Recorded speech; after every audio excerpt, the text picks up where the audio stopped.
नमस्कार दोस्तों, मैं हूं एडवोकेट राहुल मिश्रा और आज की वीडियो में हम लोग ये समझने की कोशिश करेंगे कि आपको कौन सी बातें हैं जो कोर्ट में कतई नहीं बोलनी है। बहुत सारे लोग आपको सजेशन देते हैं, ये भी बोल देना, वो भी बोल देना।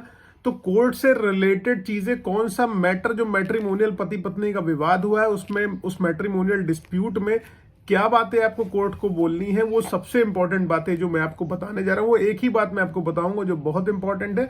उसका विशेष ध्यान रखिएगा, जो कि आपके केस पर डायरेक्टली इनडायरेक्टली कहीं ना कहीं प्रभाव डालती है।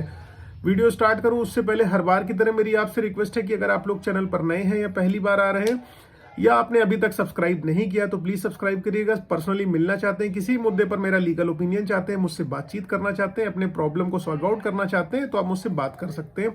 चलिए वीडियो हम लोग स्टार्ट करते हैं। देखिए दोस्तों, जब भी मैट्रिमोनियल विवाद होता है, आपकी पति पत्नी के बीच में लड़ाई होगी, पति या पत्नी जो है आपका घर छोड़कर चली जाएंगी, अपने मायके चली जाएंगी, बहुत सारी धमकियां देके गई होती हैं कि हम आपके ऊपर दुनिया भर के केस लिखा देंगे, पूरे खानदान को जेल भेज देंगे, आत्महत्या करके तुमको झूठे मुकदमों में फंसा देंगे। ये सारे के सारे चीजें कहे जाते हैं। इससे बचने के लिए सबसे पहले मैं आपको बता दूंगा, इन्फॉर्मेटरी पिटीशन सेक्शन 39 की डाल दीजिएगा, उसमें आप बच जाएंगे। इसमें कोई मदद चाहिए तो आप मुझसे बात कर सकते हैं। खैर, हम लोग अपने वीडियो के टॉपिक पे आते हैं कि आपको कोर्ट में कौन सी बात नहीं बोलनी है। देखिए, बहुत सारी चीजें होती, जब भी मैट्रिमोनियल विवाद होता है तो लोग कोर्ट में आप जाते हैं तो आपको लोग सजेशन देते हैं कि देखिए आप कोर्ट में ये बात बोल दीजिएगा कि आप पत्नी को रखना चाहते हैं। ठीक है, जब आप नहीं रखना चाहते हैं, पत्नी का कंडक्ट अच्छा नहीं, वो एडल्ट्री में रह रही है, आपके माता पिता के साथ बर्ताव अच्छा नहीं कर रही है, मारपीट कर रही है और हम आए दिन धमकियां दे रही है, ठीक है, उसका कंडक्ट बिल्कुल भी अच्छा नहीं है, आप उसको बिल्कुल भी नहीं रखना चाहते क्योंकि बात अब कोर्ट कचहरी तक पहुंच गई है, प्रॉब्लम कहीं से भी सॉल्व होने वाली नहीं है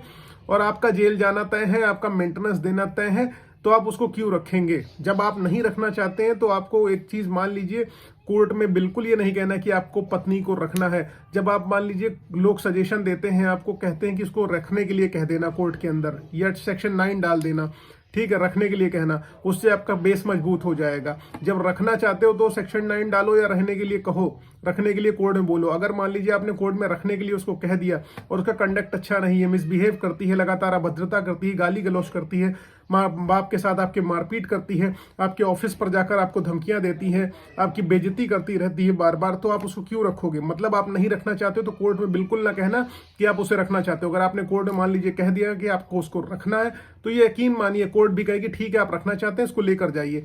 अब फिर आप वहां पर ये नहीं कह पाओगे कि नहीं मैं इसको नहीं लेके जाऊंगा, फिर ये हो जाएगा कि आपका मिसकंडक्ट है, आपका कंडक्ट अच्छा नहीं है, आपका बिहेवियर अच्छा नहीं है, तो कोर्ट में आपका केस खराब हो जाएगा। जब आप नहीं रखना चाहते हैं तो कोर्ट को क्लियर कट कहिए कि देखिए मेरे माँ बाप के साथ अभद्रता करती है, मारपीट करती है, गाली गलौज करती है, मेरे बच्चों को मुझसे दूर रखती है, मेरे जो है घर वालों के खिलाफ खराब जो है ना टीका टिप्पणी करती रहती, वो सही नहीं, इसलिए मैं इनको बिल्कुल भी नहीं रखना चाहता, इनके चाल चलन सही नहीं, मैं रखना नहीं चाहता, किसी कंडीशन पे मैं नहीं रखना चाहता, मैं इनसे तलाक ही चाहता हूं। तो कोर्ट को एकदम स्पेसिफाई करके रख देना। बहुत सारे लोग आपको सलाह देते हैं कि सेक्शन 9 डाल दीजिए।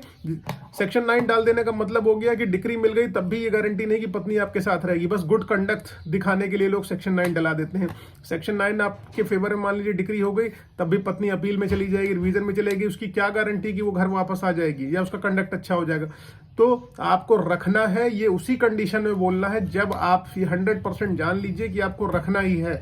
अदरवाइज आपको कतई नहीं बोलना, किसी की भी कहने पर ये नहीं बोलना है, क्योंकि आप मिसगाइड अगर हो गए तो आप यकीन मानिए आप अपने पैर पर कुल्हाड़ी मार लेंगे। मान लीजिए आपने कह दिया मुझे रखना है, उसको रखने के लिए वो आपके घर आ गई, रखने घर के आने के बाद जानबूझ के उसने अपना दुपट्टा जला लिया, अपने कपड़े फाड़ लिए, तो आपके ऊपर नए मुकदमे दर्ज करा दिए, 112 बुला के अपना जो है रो रो के उसने कंप्लेंट लिखा दी, तो आप कहाँ जाएंगे।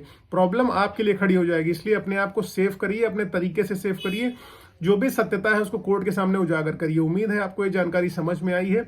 समझ में आई तो प्लीज लाइक शेयर सब्सक्राइब करना मत भूलना। साथ ही साथ फेसबुक, इंस्टाग्राम, ट्विटर पर अभी तक फॉलो नहीं किया तो प्लीज आप वहां फॉलो करना। Thank you so much. जय हिंद।